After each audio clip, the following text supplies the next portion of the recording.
اعوذ باللہ من الشیطان الرجیم، بسم اللہ الرحمن الرحیم۔ سورۃ قمر، یہ سورت مکہ میں نازل ہوئی۔ اس کے 3 رکوع اور 55 آیات ہیں۔ مصحف میں ترتیب کے اعتبار سے یہ 54 نمبر پر ہے اور نزولی ترتیب کے اعتبار سے 37 نمبر پر ہے۔ نبی صلی اللہ علیہ وآلہ وسلم عید الاضحیٰ اور عید الفطر میں سورۃ کاف اور سورۃ القمر کی تلاوت فرمایا کرتے تھے۔ بسم اللہ الرحمن الرحیم۔ سورۃ قمر آیا 1۔ اقتربت الساعہ، بہت قریب آ گئی قیامت۔ رب العزت نے قرب قیامت اور دنیا کے خاتمے کی خبر دی ہے۔ وقت آ گیا ہے، قیامت قریب ہے۔ اس سے مراد زمانے کا زیادہ حصہ گزر چکا اور تھوڑا باقی رہ گیا۔ جیسے رب العزت نے فرمایا، اللہ تعالیٰ کا حکم آ گیا سو اس کو تم جلدی طلب نہ کرو، وہ پاک ہے اور بےحد بلند ہے اس سے جن کو وہ شریک بناتے ہیں۔ ایک دن آپ صلی اللہ علیہ وسلم نے خطبہ دیا کہ سورج ڈوبنے والا تھا، بس تھوڑا سا کنارہ باقی رہ گیا۔ فرمائی، ذات کی قسم جس کے ہاتھ میں میری جان ہے، گزری ہوئی دنیا کے مقابلے میں باقی دنیا صرف اتنی ہی سی ہے جتنا آج کے گزرے دن کے مقابلے میں باقی دن رہ گیا ہے۔ نبی صلی اللہ علیہ وسلم نے شہادت کی اور درمیانی انگلی ملا کر فرمایا، میں قیامت کے ساتھ اس طرح مابوس کیا گیا ہوں، یعنی میرے اور قیامت کے درمیان اب کوئی اور نبی نہیں آئے گا۔ وَانشَقَّ الْقَمَرُ، اور چاند پھٹ گیا۔ انس رضی اللہ تعالیٰ سے روایت ہے، اہل مکہ نے آپ صلی اللہ علیہ وسلم سے کسی نشانی کا مطالبہ کیا تو چاند مکہ میں 2 حصوں میں تقسیم ہو گیا، تو اس وقت یہ آیت کریمہ نازل ہوئی۔ عبداللہ بن مسعود رضی اللہ تعالیٰ سے روایت ہے کہ آپ صلی اللہ علیہ وسلم کے زمانے میں چاند 2 ٹکڑوں میں پھٹ گیا تو قریش والوں نے کہا، ابن ابی کبشہ نے جادو کر دیا، تم پر جادو ہو گیا، تم مسافروں سے سوال کرو۔ تو جب انہوں نے مسافروں سے اس بارے میں سوال کیا تو انہوں نے کہا، ہم نے اسے 2 ٹکڑوں میں تقسیم دیکھا، تو اللہ تعالیٰ نے یہ آیت کریمہ نازل فرمائی۔ سورۃ القمر آیا 2۔ وَإِن يَرَوْا آیَاتٍ يُعْرِضُوا، اور اگر وہ نشانی دیکھتے ہیں تو منہ موڑ جاتے ہیں۔ نبی صلی اللہ علیہ وآلہ وسلم نے آپ صلی اللہ علیہ وآلہ وسلم سے مطالبہ کیا کہ کوئی خلافت آدم معجزہ دکھائیں، تو آپ صلی اللہ علیہ وسلم کی نبوت کی صداقت اور قرآن کے من جانب اللہ ہونے کی دلالت کرے، تو آپ صلی اللہ علیہ وسلم نے اللہ کے حکم سے چاند کی طرف اشارہ کیا تو 2 ٹکڑے ہو گیا۔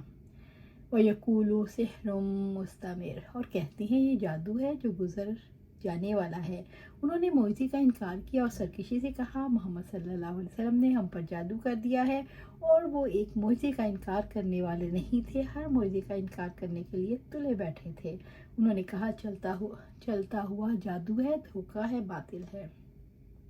نشانی یعنی معجزات کو تسلیم نہ کرنے والے ان پر ایمان نہ لانے کے لیے انہیں جادو قرار دے دیتے ہیں۔ سورۃ قمر آیا 3۔ وَكَذَّبُوا وَاتَّبَعُوا أَهْوَاءَهُمْ، اور انہوں نے جھٹلایا، انہوں نے حق کو جھٹلا دیا اور اسے ٹھکرا دیا۔ وَاتَّبَعُوا أَهْوَاءَهُمْ، اور اپنی خواہشات کے پیچھے چلے، انہوں نے اپنی نادانی سے خواہشات کی پیروی کی اور حق کو چھوڑ دیا۔ وَاتَّبَعُوا أَهْوَاءَهُمْ، اور اپنی خواہشات کے پیچھے چلے، کہتے ہیں کہ انہوں نے اپنی خواہشات کو ترجیح دیتے ہوئے ان کی اتباع و پیروی کرتے ہوئے اس کی تصدیق کرنے سے انکار کر دیا، حالانکہ ان کو محمد صلی اللہ علیہ وسلم کی نبوت کی صحت کا یقین ہو چکا تھا، اور ان کو اس چیز کا بھی یقین ہو چکا تھا کہ جو چیز محمد صلی اللہ علیہ وسلم کے پاس ہے رب کی طرف سے نازل ہوئی ہے۔ وَكُلُّ أَمْرٍ مُسْتَقِرٌ، اور ہر کام انجام کو پہنچنے والا ہے، یعنی ہر کام کو ٹھہرا دیا گیا ہے۔ خیر اور بھلائی کے راستوں پر چلنے والوں کے لیے بھلائی اور شر چاہنے والوں کے لیے شر مقرر کر دیا گیا ہے۔ اللہ تعالیٰ نے لوگوں کے جھٹلانے کی وجہ یہ بتائی کہ انہوں نے اپنی خواہشات کی پیروی کی ہے۔ اللہ تعالیٰ نے یہ بات اس لیے ارشاد فرمائی کہ ہر کام انجام کو پہنچنے والا ہے، ہر ایک کام کا نتیجہ نکلنے والا ہے، ہر ایک کام کی کوئی نہ کوئی انتہا ہے، انتہا خواہ اچھی ہو یا بری، نتیجہ ضرور سامنے آتا ہے، خواہ دنیا میں ہو آخرت میں۔ اللہ تعالیٰ نے یہ بات اس لیے ارشاد فرمائی کہ قریش نے حق کو جھٹلایا اور اپنی خواہشات کی پیروی کی تو انہیں یہ احساس دلایا گیا کہ اس عمل کا نتیجہ لازماً نکلے گا، دنیا میں نہیں تو آخرت میں ضرور نکلے گا۔ یوں اللہ تعالیٰ نے ان کے جھٹلانے اور خواہشات کی تردید کے لیے ارشاد فرمایا۔ سورۃ قمر آیا 4۔ وَلَقَدْ جَاءَهُم مِّنَ الْأَنبَاءِ، اور بلا شبہ یقیناً ان کے پاس کئی خبریں آئیں، یعنی ان جھٹلانے والوں کا مقصد ہدایت کی پیروی کرنا نہیں ہے تو اب ان کے پاس رسولوں کو جھٹلانے والی قوموں کی خبریں، معجزات اور ان کا ہولناک انجام آئے گا۔ معافی ہی مزدجر، جن میں نصیحت ہے، یعنی تباہی کے واقعات میں ان کے لیے نصیحت بھی ہے اور ان کی گمراہی پر تنبیہ بھی ہے۔ گزشتہ قوموں کی ہلاکت سے جو عبرت حاصل کرنا چاہے وہ سبق لے کر شرک سے اور اللہ تعالیٰ کی نافرمانی سے بچ سکتا ہے۔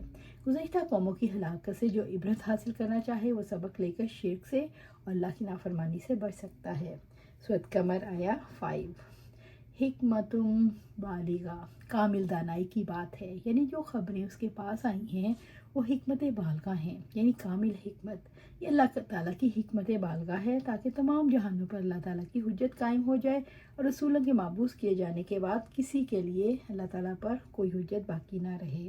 فما تغنی النذر، پھر بھی تنبیہات انہیں فائدہ نہیں دیتی، یعنی وہ قوم جس نے جھٹلایا ہے اور خواہشات کی پیروی کی، انہیں کوئی چیز کام نہیں آتی یہاں تک کہ وہ دردناک عذاب دیکھ لیں۔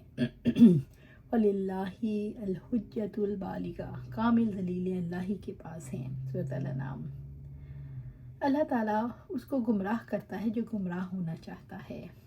تنبیہات کس کے کام نہیں آتی؟ جس کے لیے اللہ تعالیٰ بدبختی لکھتے ہیں، جس کے دل پر اللہ مہر لگا دے اس کو پیغمبروں کی نصیحتیں فائدہ نہیں دیتی۔ سورۃ القمر آیا 6۔ فَتَوَلَّ عَنْهُمْ يَوْمَ يَدْعُو الدَّاعِي إِلَىٰ شَيْءٍ نُكُرٍ، چنانچہ آپ ان سے منہ پھیر لیں جس دن پکارنے والا ایک سخت ناگوار چیز کی طرف پکارے گا۔ فَتَوَلَّ عَنْهُمْ، چنانچہ آپ ان سے منہ پھیر لیں، یعنی آپ ان سے اعراض کریں اور اس دن کا انتظار کریں۔ یوم یدعو الداع، جس دن پکارنے والا پکارے گا، یعنی جس دن اسرافیل علیہ السلام سور پھونکیں گے اور انہیں حشر کے میدان کی طرف بلائیں گے۔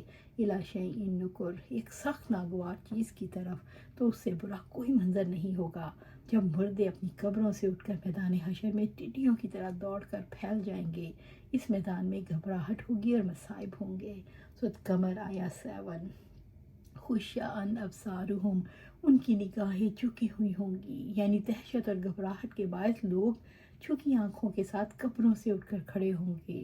یخرجون من الاجداث، وہ اپنی قبروں سے ایسے نکلیں گے، وہ اپنی قبروں سے یوں نکلیں گے کانہم جراد منتشر، گویا وہ منتشر ٹڈیاں ہوں، گویا وہ ٹڈی دل ہیں۔ لوگ کثیر ہوں گے، بے ترتیب ہوں گے، زمین پر پھیلے ہوئے ہوں گے، ٹڈیا کی طرح بلانے والے کی آواز پر دوڑتے چلے جائیں گے، مخالفت نہیں کریں گے۔ استغفر اللہ۔ سورۃ قمر آیا 8۔ مہطعین الی الداعی، گردن اٹھا کر پکارنے والے کی طرف دوڑنے والے ہوں گے، یعنی پکارنے والا جب پکارے گا اور انہیں حکم دے گا حشر کے میدان میں حاضر ہو جاؤ تو سب پکار پر لبیک کہیں گے اور پکارنے کے والے کی طرف دوڑیں گے۔ یقول الکافرون، کافر کہیں گے، یعنی وہ کافر جن کے سامنے ان کا عذاب موجود ہوگا کہہ رہے ہوں گے ھذا یوم عسیر، یہ تو بڑا مشکل دن ہے، آج کا دن تو بڑی بھاری اور سخت ہے۔ رب العزت نے فرمایا علی الکافرین غیر یسیر، کافروں پر آسان نہ ہوگا۔ اس کا مطلب یہ بھی ہے ایمان والوں پر وہ دن سخت نہیں ہوگا۔ یہ کس شخص کا قول ہے ھذا یوم عسیر؟ یہ ایسے شخص کا قول ہے جو غفلت میں ڈوبا ہوا گویا بوجھل قدموں سے سولی چڑھنے کے لیے جا رہا ہوگا۔ سورۃ قمر آیا 9۔ کذبت قبلہم قوم نوح، اس سے پہلے نوح کی قوم نے جھٹلایا۔ نوح علیہ السلام پہلے رسول ہیں جن کو بت پرست قوم کی طرف بھیجا گیا۔ نوح علیہ السلام نے انہیں توحید اور اللہ کی عبادت کا حکم دیا اور بتوں کی عبادت سے روکا۔ انہوں نے کہا اپنے معبودوں کو ہرگز نہ چھوڑنا، ورنہ ود کو چھوڑنا اور نہ سوا کو اور نہ ہی یغوث اور یعوق اور نصر کو۔ فَكَذَّبُوا عَبْدَنَا، تو انہوں نے ہمارے بندے کو جھٹلایا، یعنی نوح علیہ السلام نے انہیں کھلے چھپے دعوت دی مگر ان کی دشمنی اور سرکشی میں اضافہ ہی ہوا۔ انہوں نے ہمارے بندے یعنی نوح علیہ السلام کو جھٹلایا۔ عبد کے لفظ سے نوح علیہ السلام کے ساتھ اللہ تعالیٰ کا خاص تعلق ظاہر ہو رہا ہے، جیسے اللہ تعالیٰ نے واقعہ اسراء نے آپ صلی اللہ علیہ وسلم کے لیے عبد کا لفظ استعمال کیا۔ سبحان الذی اسریٰ بعبدہ، پاک ہے وہ جو ایک رات اپنے بندے کو لے گیا۔ قالو مجنون، اور کہا دیوانہ ہے۔ نوح علیہ السلام ان کے پاس کچھ لے کر آئے تھے، وہ ثابت شدہ حقائق تھے جو ہدایت کی طرف رہنمائی کرتے تھے، لیکن انہوں نے کہا نوح جو کچھ لے کر آئے ہیں وہ جو حالت اور گمراہی ہے جو دیوانوں سے سرزد ہو سکتی ہے۔ وَازْدُجِرَ، اور اسے جھڑکا گیا۔ نوح کو بہت برا بھلا کہا گیا، وہ کبھی سنسار کرنے کی دھمکی دیتے، کبھی قتل کی، کبھی اس بات پر ڈانٹے تم اس کام سے باز کیوں نہیں آتے۔ انبیاء کے دشمنوں کا ان کے ساتھ ہر دور میں یہی طرز عمل رہا۔ سورۃ قمر آیا 10۔ فدعا ربہ، تو اس نے اپنے رب کو پکارا۔ نوح علیہ السلام نے جب پوری زندگی کی مشقت کے بعد بھی خود کو مغلوب دیکھا اور اپنی طاقت میں کمی دیکھی تو رب العالمین سے دعا کی، انی مغلوب، میں بے بس ہوں۔ مغلوب ہونے سے یہ مراد نہیں کہ لوگ نوح علیہ السلام کو ذاتی طور پر اللہ کی اطاعت سے روکنے میں کامیاب ہو گئے تھے، کیونکہ عموماً لوگ نافرمانی کرتے ہوئے دلیل یہ دیتے ہیں ہم پر لوگ غالب آ گئے۔ مغلوب ہونے سے مراد ہے لوگ حق کی دعوت کو قبول نہیں کرتے، سرکشی کرتے ہیں اور میں انہیں حق کی طرف لانے میں کامیاب نہیں ہوں۔ فانتصر، تو تو بدلہ لے لے، یعنی اے اللہ میری مدد فرما، میری طرف سے بدلہ لے لے۔ نوح علیہ السلام کی ایک اور دعا اس کا اظہار ہوا۔